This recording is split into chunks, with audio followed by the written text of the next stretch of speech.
네, 반갑습니다, 여러분들.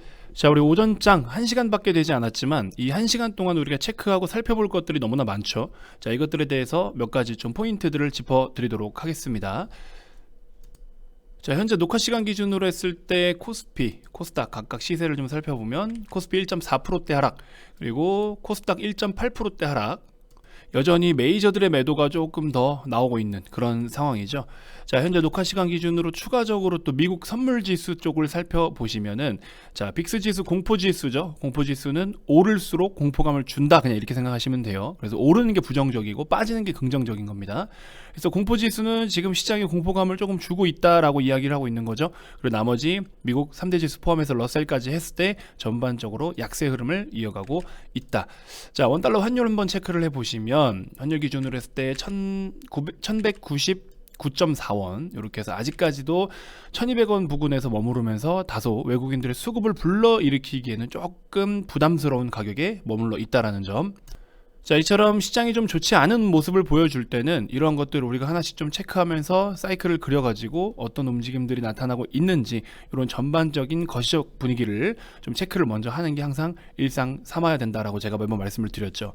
자, 오늘 일단은 전반적인 흐름을 좀 보시면요, 뭐 개별 종목 강세 흐름을 보이는 일부 종목들도 있고, 그 다음에 제약바이오나 진단키트 쪽이 조금씩 움직임이 나타나는데, 아무래도 또 새로운 변이 바이러스, 이름이 뭐 델타 크론인가요? 제가 지난번에 한번 이야기를 했듯이 숨은 보물찾기 하듯이 자꾸 바이러스를 하나씩 찾아내고 있는데, 일단은 미국에서는 고용도 조금 더 안정적으로 지금 나와주고 있는 상황이면서 이 코로나 변이 바이러스들에 대한 영향에 대해서는 그렇게 크게 강조하거나 뭐 데미지가 있다라는 식으로 분위기를 만들고 있진 않죠.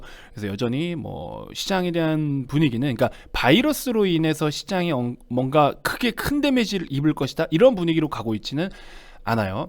자, 그러면서 오늘 지금 제가 여러분들께 좀 말씀드리고 싶은 거는 이 금융 쪽으로 해서 한번, 그러니까 우리가 뭐 이런 상황에는 이런 공부도 하고 저런 상황은 저런 공부도 하고 하는 거죠.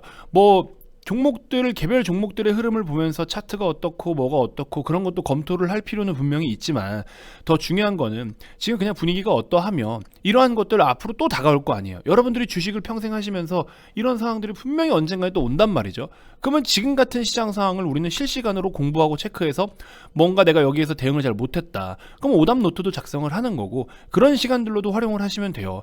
주식시장을 나날이 겪으면서 나날이 참여를 하면서 꼭 오늘은 뭔가 성과를 내야 돼, 돈 벌어야 돼, 오늘 못 벌었으면 그냥 패배한 날이고 내일 돈 벌었으면 또 성공한 날이고, 이거는 의미가 없어요. 그거는 단타 치시는 분들한테만, 100% 단타만 하시는 전업 투자자들에게는 해당 사항 되지만, 그게 아니라면 우리는 이러이러한 상황들을 하루라도 뭔가 모르게 어디선가는 이슈가 있고 원인이 있고 영향을 주는 무언가는 있기 때문에 거기에 맞게끔 우리는 공부를 해나갈 필요가 있다, 아시겠죠? 자, 그래서 금융주들 오늘 보시면 일단은 뭐 신한지주라든지, 그 다음에 하나금융지주, KB금융, 그 다음에 우리금융지주, 뭐 기업은행 이렇게 놓고 봤을 때 전반적으로 상승세는 맞아요. 소폭 상승세는 나타나지만 제일 강한 건 뭐예요? 우리금융지주가 지금 제일 강해요. 근데 우리금융지주가 제일 강한 이유는 최근에 외국인들이 공격적으로 좀 사들이고 있으면서 이쪽으로 수급이 좀 집중적으로 몰리고 있는데, 특히나 이쪽으로 봤을 때 오늘 같은 경우에는 JP모건이 지금 거래 1위입니다. 그래서 일단 단기적 이슈에 따른, 그러니까 약간 금융주들이 금리 인상이 나오면 수혜를 본다라는 그 기본적인 이론 공식에 따라 이쪽 중심으로 이제 선택해서 올리는 것 같아요. 제가 아까도 여러분들께 말씀드렸지만 이 예대 마진이라는 거는 결국에 뭐예요?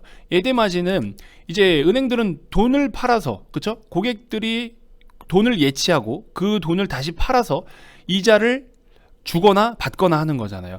그래서 예금으로 맡긴, 예적금으로 맡긴 돈들, 이거에 대해서는 이자를 지불을 해야 되죠. 그래서 이제 지불을 해야 되는 상황. 그리고 또 대출로 돈을 팔아요. 대출로 돈을 팔아서 이자를 지급받죠. 그러면은 대출을 팔아서 번 돈과 예적금에다가 이자를 줘야 되는, 그렇죠? 그러면서 여기서 플러스 마이너스 이걸 계산해서 최종적으로 이제 예대 마진이라고 보통 이야기를 하는 거예요. 예금과 대출 간의 그 마진. 그래서 우리가 예대 마진이다라고 이야기를 하죠. 그러면 앞으로 금리 인상을 통해서 발생할 수 있는 이 예대 마진에 대한 거를 계산을 좀 해보자라는 건데, 수치상으로 대출이 얼마만큼이고 지금 예적금으로 보유하고 있는 자본이 얼마고 이걸 다 파고 들어가가지고 계산을 해서 뭐가 제일 싸다, 뭐가 제일 가능성이 높다라고 우리가 평가는 할 수는 있어요. 그렇게 계산을 할 수가 있겠지만 실제로 그렇게 계산을 해서 각각의 금융주들이 진짜 막 실적적으로만 움직여가지고 공격적인 시세를 내어주고 그러진 못해요. 이미 과거에도 그랬고요. 월봉 기준으로 놓고 봤을 때 신한지주, 하나금융지주, 지금 여러분들이 보시는 게 월봉 기준이에요. KB, 그렇죠? 뭐 기업은행, 얘네들 보면 어때요?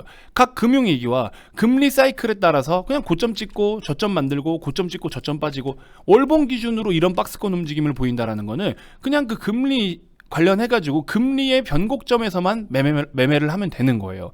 그러면 대출이라는 거는 기본적으로 특히나 우리나라 같은 경우에 제가 아까 설명을 다 드렸지만 일본은 가지고 있는 그 부채가 GDP 대비 200%가 넘어요. 200%가 넘는 그 부채들이 국가 부채예요. 나라에서 진 빚이에요. 근데 우리나라 같은 경우에는 GDP 대비 130%, 100%가 넘는 수준이지만 그 대출 금액이 다 뭐다? 가계부채예요. 그 우리나라가 1800조에서 2000조 가까이 지니고 있는 그 부채가 가계부채고 국민들이 진 빚이고 그 국민들이 진 빚이 60% 이상이 뭐다? 주택담보대출이다. 근데 지금 시중에서 뭘 하고 있어요? 지나친 자산 가격을 막으려고 하고 있죠. 돈을 끌어다가 주택에 투자를 했든 주거 목적이든 뭐가 됐든지 간에 주택을 매입하는데 대부분 진 빚이에요. 전세자금 포함해서 다. 그래서 주택을 매입하고 하는 쪽으로 해가지고 빚을 졌는데 이 자산 가격이 하락을 보여. 근데 오히려 이자로 지급해야 되는 돈은 더 늘어나고 있어. 그러면 어떻게 돼? 가처분 소득이 줄어든다라고 했죠. 월급은 안 올라. 월급은 한 달에 300만 원이라고 쳐봐요. 근데 내가 집에다가 내는 이자가 예를 들어 한 5, 60만 원 돈이었어. 근데 지금 금리가 올라. 그러면서 오히려 막 규제가 강화되고 자산 가격 축소돼서 평가 금액 줄어들면은 대출금 상환하라고까지도 이야기가 나오고 있죠. 여러 가지로 지금 죽어도 힘든 상황들이 사실 솔직히 많아요.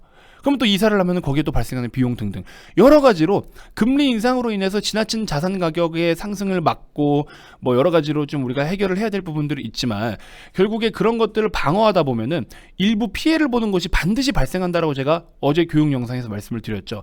모든 자산 시장에서 자산 항목들은요 한쪽에서 수혜를 보면 한쪽은 반드시 피해를 본다. 그럼 지금 금리 인상을 통해서 금리 인상 카드를 꺼내서 지나치게 우리 경제 성장 대비해서 한국의 경제 성장 대비해서 지나치게 상승을 보이고 있는 이 부채를 빨리 막아주는 것도 중요하지만 이 자산 가격의 상승분을 또 막기 위해서 취하고 있는 이 대출 규제들이 어디선가는 부작용이 나온다라는 거예요. 근데 이 부작용이 더 이상 대출이 증가하지 못하게 하는 거는 괜찮지만 이미 역대급의 대출로 지금 대출이 풀려 있는 상황이고 그럼 이 상황에서 대출이 더 증가를 하면서 안정적으로 이자를 뽑아먹을 수 있는 상황이면 은행주를 사는 게 맞겠죠. 근데 금리 인상으로 인해서 지금은 수혜를 볼 수 있냐?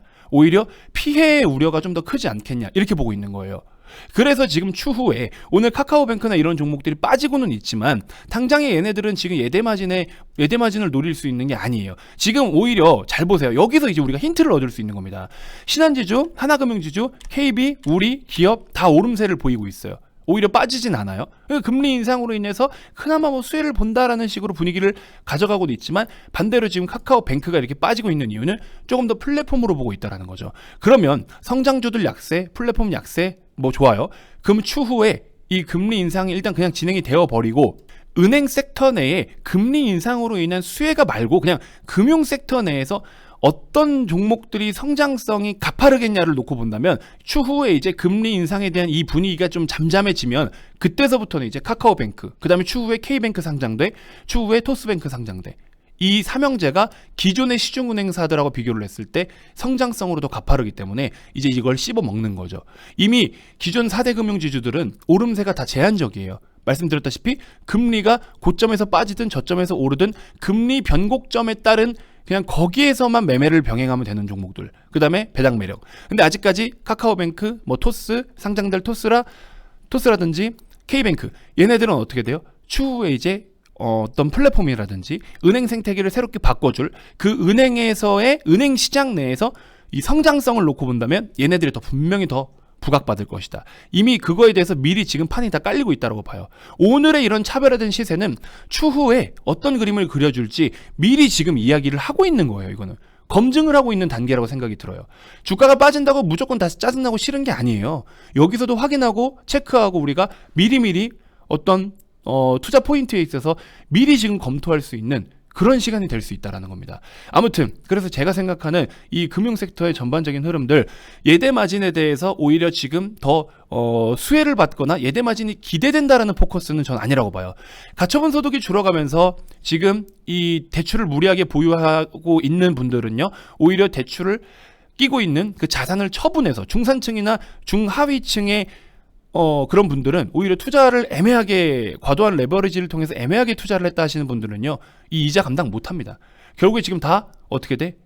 투자를 또 이제 집을 자산들을 무리하게 처분을 해가지고 대출을 줄여야 이자가 줄어들 거 아니에요. 내가 지금 내 생활도 안 되는데 이자를 무리하게 지급할 이유가 있냐라는 거죠. 그러면 그런 상황까지 온다면, 그럼 무리한 가처분 소득이 줄어드는 상황이 온다면 자산을 처분하고 대출을 상환하게 되겠죠. 주식시장도 마찬가지고요. 그런 상황들이 생길 것이고, 그게 아니라고 한다면 오히려 극단적으로 파산, 회생, 자산을 경매에 넘긴다든지 이런 식으로 압류, 이렇게 돼버리면은 은행 입장에서는 나는 10억을 줬는데 자산을 경매로 처분해서 한 7억, 8억밖에 회수를 못했어. 그럼 어떻게 돼요? 2억은 환수를 못합니다. 원금을 환수를 못해요. 그렇게 되면 어떻게 돼? 충당금으로 반영이 된다. 그러면 기업 입장에서 재무제표로는 이익이 손실이죠. 그만큼 손실이에요. 그래서 작년에 2020년도에는 재작년 2020년에서 21년 넘어올 때 저금리로 금리가 낮아지면서 대출이 폭증을 할 때 어떻게 했다? 대손 충당금을 대폭 마련했다. 근데 자산 가격이 많이 오르니까, 아니 내가 이자 부담이 있더라도 자산이 많이 오르니까는 대출을 갚아야 될 이유가 뭐가 있어요? 가져갈수록 더 득인데. 그러니까 그 당시에는 오히려 충당금으로 이빠이 마련을 했는데 이 사람들 봐라, 돈 잘 갚네. 그러니까 오히려 충당금을 손실로 넘길 확률이 좀 없는 거죠. 그러니까는 돈이 남으니까 어떻게 돼? 다시 이익으로다가 반영을 시켜요. 그러니까는 2020년에서 21년에 은행 기업들이 이 이익이 많이 남게 된 게, 폭발적으로 이익이 좀 급증을 보인 게 뭐예요? 대손 충당금으로 마련을 했던 것을 이익으로 다시 전환을 시켰기 때문에 얘네들이 이익이 더 크게 보인다라는 거. 근데 지금 이제는 좀 다르죠. 지금부터는 오히려 충당금이 더 많이 들어갈 가능성도 있다라는 거. 무조건 그렇게 된다는 건 아니지만 그럴 가능성이 좀 더 높아진다라는 거죠. 그래서 은행주들이 단순하게 그냥 금리 오른데, 금리 인상한데 은행주 사자, 금융주 사자, 이런 시간은 이제 끝났어요. 전 지났다고 봅니다. 그거는 금리의 변곡점에서만 이제 해당이 되는 거지, 지금은 여기서부터는, 그러니까 못 간다는 아니지만 우리가 기대하는 만큼의 그런 폭발적인 수익률은 좀 제한적일 거다. 은행주들의 몸뚱아리도 있고, 그래서 그렇게 보기에는 좀 제한적이고, 그래서 지금 어쨌든 간에 금리 인상에 대해서 올 초 들어가서 가지고는 2022년 들어가서 시장에 지금 계속 영향을 주고 있는 건 금리 인상이에요. 결국 유동성 축소. 그러면 주식시장에도 당연히 그만큼 수급적인 부분으로는 어쩔 수 없이 또 부정적이기도 하죠. 그러니까 수급적인 부분으로는 유동적이지 못하기 때문에 당연히 부정적일 수밖에 없고, 그래서 금리 인상이라는 거 하나로 줄 수 있는 영향력이 너무나 많아요. 근데 어쨌든 간에 전체적으로 포괄적으로 봤을 때 주식시장에는 긍정적인 내용보다는 부정적인 내용이 좀 더 많다. 그럼 우리는 이때 어떻게 대응을 해야 되느냐? 실적이 폭발적으로 나올 수 있는, 금리가 올라서 가지고 있는 회사채나 전환사채나 여러 가지 부채 사채들의 기준 금리가 올라가고 지급을 해야 될 이자는 높아지긴 하지만, 회사들도 똑같이 높아지긴 하지만, 그럼에도 불구하고 그거를 감안하고도 실적이 폭발적으로 22, 23년까지 폭발적으로 증가를 보일 수 있는 기업들이라면 이자 부담은 늘어도 이익이 그 이상이야. 이거는 재무상 펀더멘털적인 측면으로 데미지를 주는 게 아니기 때문에, 그런 종목들은 우리가 이렇게 해서 지금 시세가 빠진다? 저가 매수 찬스로 활용을 해서 들어가야 되는 거죠. 그러니까 지금은 금리 인상으로 진짜 데미지를 받는 기업들이 있고, 오히려 금리 인상으로 똑같이 빠졌지만 이거를 저가 매수 기회로 활용을 해야 되는 기업들이 있다. 제 눈에는 보여요. 그것들을 하나씩 언급을 드리고 여러분들 계좌에 넣어 드릴 겁니다. 그러니까 지금 시세 빠지고 시장 안 좋다고 곡소리 내고 스트레스 받을 필요가 전혀 없다. 여기서 오히려 진짜 빛을 낼 수 있는 종목들이 있다. 그래서 그 종목들을 우리가 이제 싹 다 주워 올 것이다. 그것만 기억하고 계시면 됩니다.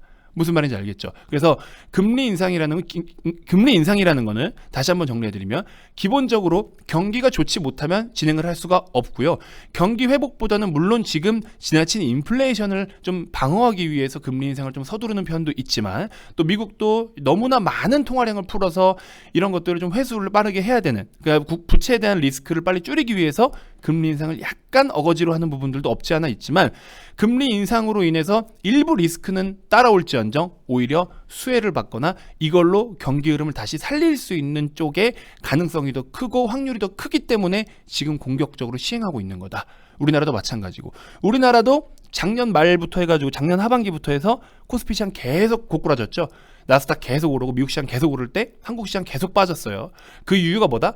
우리나라 국내 시장 2022년은 결국에 매출은 계속 증가하고 수출은 증가를 보이지만 매출액 기준으로 수출은 증가를 보이지만 이익률, 이익에 대해서는 계속 감소세를 보인다. 감소 전망이다. 왜? 지나친 인플레이션, 원가 부담으로 인해서.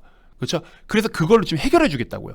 그걸 해결하기 위해서 금리를 인상해서 지나친 과열, 지나친 자산 가격 상승, 인플레이션 등등 다양한 것들을 막아내겠다고요. 그러면 이익이 증가를 보이겠죠. 이익이 오히려 좀 더 증가를 보이겠죠. 금리로 인해서 금리 상승으로 이자 부담은 좀 증가할지언정 기업들이 마진 남길 수 있는 그런 가능성을 좀 더 열어주고 마진을 좀 더 낼 수 있는 판을 깔아주겠다고요. 그럼 부정적이에요, 긍정적이에요? 단기적으로는 긍정적으로 봐야 되죠. 이자 부담이 너무 높아져서 이익 증가 대비 이자가 너무 많이 늘어난다. 이거는 부정적이에요. 근데 1차 상승폭, 1차에 뭐 한 번에 미국이 금리 뭐 1%, 2% 올려버립니까? 그렇게 못 올리잖아요. 그러니까 지금 발생하고 있는 단기적으로 봤을 때 현재 1차 금리 상승분에 대해서 3월 달에 금리를 올리겠다라고 하는 1차 상승분에 대해서는 지금 부정적으로 볼 필요는 없다. 그걸로 인해서 지금 빠지고 있는 현재 이 시장은 오히려 저가 매수 찬스로 무조건 활용을 해야 된다라는 점. 그것만 알고 계시면 될 것 같아요. 아시겠죠? 2차, 3차 뭐 우리 하반기 혹은 뭐 여름 가서 2차로 뭐 너무 많이 올린다? 그거는 그때 가서 고민하고 지금 당장 1분기 거 현재 실적 좋은 놈 같이 콜라보 해가지고 실적은 너무나 좋은데 오히려 주가는 왜 이렇게 빠져? 이런 것들 1차 상승분에 대해 영향을 받는 거는 저가 매수 기회로 활용하자. 이것만 기억하고 계시면 됩니다. 아시겠죠? 자, 이렇게 해서 일단 오전 영상 간단하게 마무리하도록 하겠고 요 틀 반드시 기억하셔야 됩니다. 오늘 제가 지금 말씀드린 이거 이해 못하시면 시장 스트레스 받고 시장에 대해서 스트레스 받다 보면 여러분들이 심리적으로 말려서 매매 제대로 못하고요. 결국에 시장에서 낙오됩니다. 그런 일이 없길 바라는 마음으로 이렇게 떠들어댄 거니까 잘 인지하고 숙지하고 계셨으면 좋겠습니다. 자, 영상 마치도록 할게요.